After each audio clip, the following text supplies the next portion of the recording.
ప్రహ్లాదుని చిన్న హృదయం హరినామమే శ్వాసగా వెన్నెలలా శాంతంగా విష్ణుపాదం ధ్యానంగా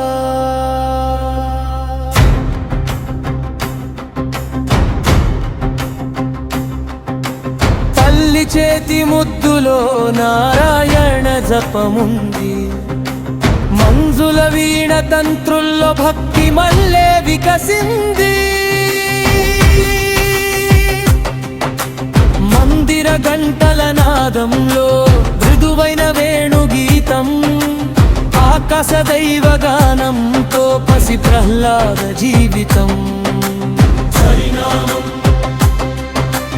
హరినామం ప్రహ్లాదుని హృదయం. అపారమైన సింహాసనం హిరణ్యకశిపుని గర్వం, రణభేరి మ్రోగుతుంటే రాజ్యం నిండే కర్కశం. కిరీట మెరుపుల క్రింద కోపాన్నే కవచంగా, దీప్తి బ్రహ్మాండమంతా తనదేనని ఘోషగా. పెద్ద శంఖనాదంతో గర్జించిన సభలో రాజ్య గంభీర నినాదం వణికించే గాలిలో. ధర్మం కాదు ధర్మమే నిలిచే, హరినామమే శాశ్వతం.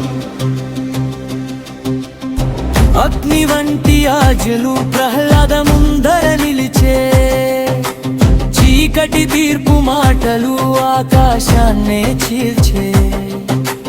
గోడలు కదిలేలా పెద్ద అడుగు శబ్దముతో ప్రశ్నించి హింస పెట్టే అహంకార కఠిన స్వరంతో.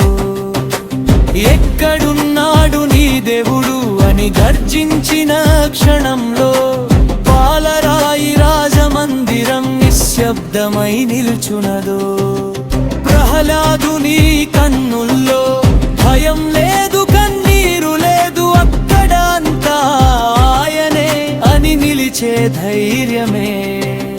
నారాయణ నారాయణ ఎల్లవేళలా తోడు.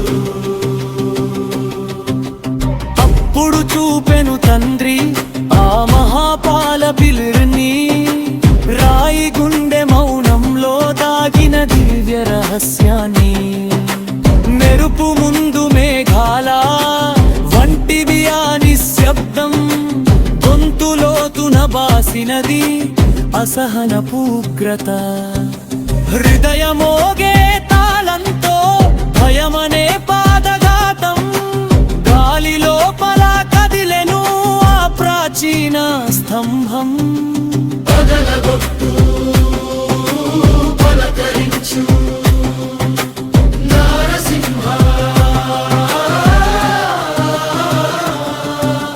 రాయి గర్భం వణికింది, ఎందర్ నదిలా మ్రోగింది. దివ్య కాంతి ఉప్పొంగి మూడు లోకాలు దాటింది. శంఖఘోషం విరిగింది, గంటలెన్నో మేలకొన్నవి. ఆకాశపు శక్తులన్నీ ఆ సభలోకి దిగినవి. స్తంభం చీల్చి వస్తున్న సింహగర్జన వినిపించింది. అగ్ని జ్వాలల మధ్యన నరసింహ రూపం నిలిచింది. కంటి కాంతి ఉగ్రత నక్షత్రాలనే దాటింది.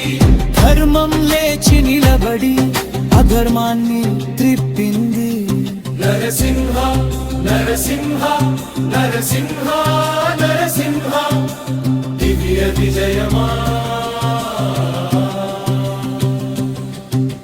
బుద్ధ భేరులు మోగెను ఆకాశం చీలే రీతిలో, సముద్రాలంత శక్తులు సింహపాదం వెనకలు గర్జనలతో నడిచెను దైవిక వీరత తుఫాను రుధిరం కాదు జ్యోతిలా ప్రళయాన్నే జయించినాను అసుర గర్వం కూలెను రాజమందిరం కంపించే న్యాయం నినదించింది లోకమంత నిలిచే సెలెస్టియల్ గానంతో విజయ దీపం వెలిగెను ప్రహ్లాద భక్తి ముందు మరణం సైతం తల వంచెను హర్మదే